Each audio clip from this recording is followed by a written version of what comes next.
சங்கரா தொலைக்காட்சி நேயர்களுக்கு நமஸ்காரம். இன்றைய தினம் முதலாவதாக நாம் சிந்திக்க இருக்கின்ற வினாவானது, திருவெண்காட்டிலிருந்து துர்கை என்கின்ற அம்மையார் கேட்கிறார்கள்.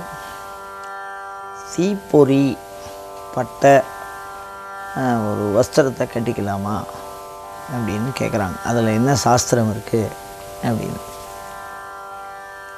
பொதுவாக வஸ்திரம் கிழிஞ்சு போய் அதை கட்டுறோம் அப்படின்னு சொன்னால் அது தரித்திரத்தினுடைய அறிகுறி அப்படின்னு சொல்கிறோம்.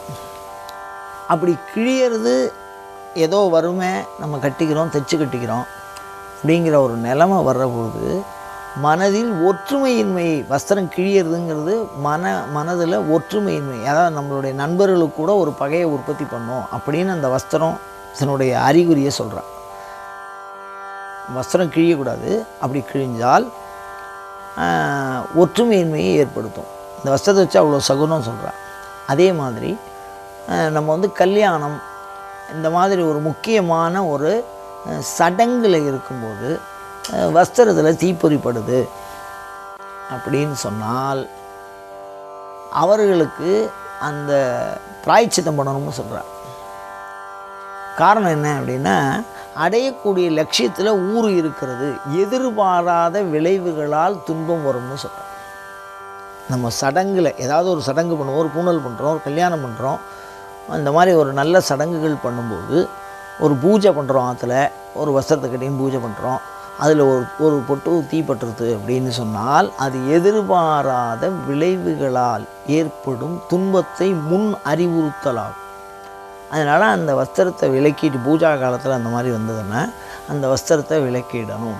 அதுக்கு பிராயச்சித்தம் என்ன அப்படின்னு சொன்னால், அருகம்பில்லை கணபதிக்கு சாத்தணும் அப்படின்னு பிராயச்சித்த விஷயங்களில் சொல்லியிருக்கா. அதே மாதிரி கோயில்களில் இருக்கக்கூடிய வஸ்திரத்தில் ஏதாவது சாமிக்கு தீ பிடிச்சிது அப்படின்னு சொன்னால் அந்த சமூகம், அந்த கோயில் எந்த பகுதியில் இருக்கோ அந்த பகுதியில் இருக்கக்கூடிய அரசருக்கு பிரச்சனை வரும்னு சொல்கிறாங்க. கோயிலில் இருக்கக்கூடிய வஸ்திரங்களில் ஏதாவது தீ பிடிச்சிது அப்படின்னு சொன்னால் அரசருக்கு பிரச்சனை வரும். ஆனால் குறிப்பாக கோயில்களில் இருக்கக்கூடிய திரையில் தீப்பட்டுதுன்னு வச்சுங்க, அது அந்த கோயில் சிவாச்சாரியாருக்கு கெடுதலை செய்யும் அப்படின்னு சொல்கிறார் தீயை பற்றி.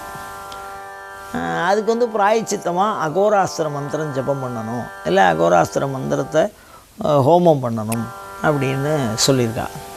அதே கனவுலையும் சொப்பனத்தில் தீப்படக்கூடாது. நம்ம உடம்புலையோ மற்ற விஷயங்களையோ தீ அவ்வளவு சிறப்பான சகுனமாக சொல்லியிருக்கா ஏற்படுத்துறது. அதே கனவுல பத்தி எரியிற மாதிரி கண்டோம் அப்படின்னு சொன்னால் அது நம்மை பற்றி ஒரு தகவலை, புகழை வளர்க்கும்னு அர்த்தம். ஒரு தீ, அதே தீ தான் சொப்பனத்தில் வந்தாலும் சரி, நேரில் வந்தாலும் சரி, பூஜையில் வந்தாலும் சரி. மற்றபடி நம்ம நடைமுறையில் ஒரு வஸ்திரத்தில் சமைக்கும்போது மற்ற இடங்களில் அக்னியோடு தொடர்பு கொண்டு இருக்கிற அந்த சமயங்களில் அந்த தீப்படுது அந்த வஸ்திரத்தை அப்படின்னு சொன்னால் மீண்டும் அதை பயன்படுத்த வேண்டாம் அப்படிங்கிற மாதிரி சாஸ்திரம் பரிந்துரை செய்கிறது. பொதுவாக தீபாவளி அன்றைக்கி எல்லோரும் எண்ணெய் தேய்ச்சி ஸ்நானம் பண்ணுறா.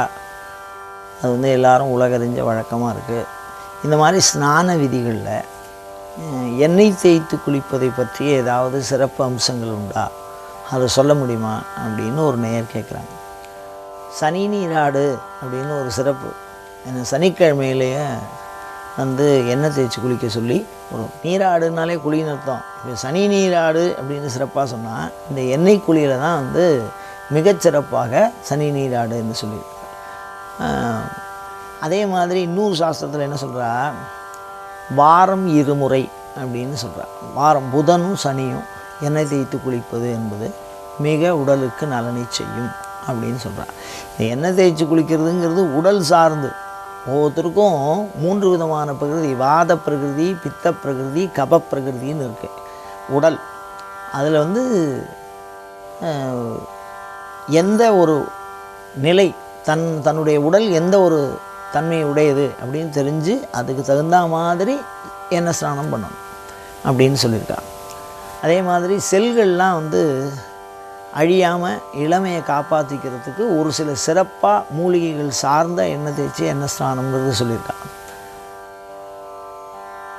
அதே மாதிரி சுவாமிக்கு சொல்லும்போது கந்த லேபனம் அப்படின்னு சொல்லியிருக்காங்க. எண்ணெயை தடவை சொல்லி சுவாமிக்கு முதல்ல எண்ணெய் அபிஷேகம் பண்ண சொல்கிறார்.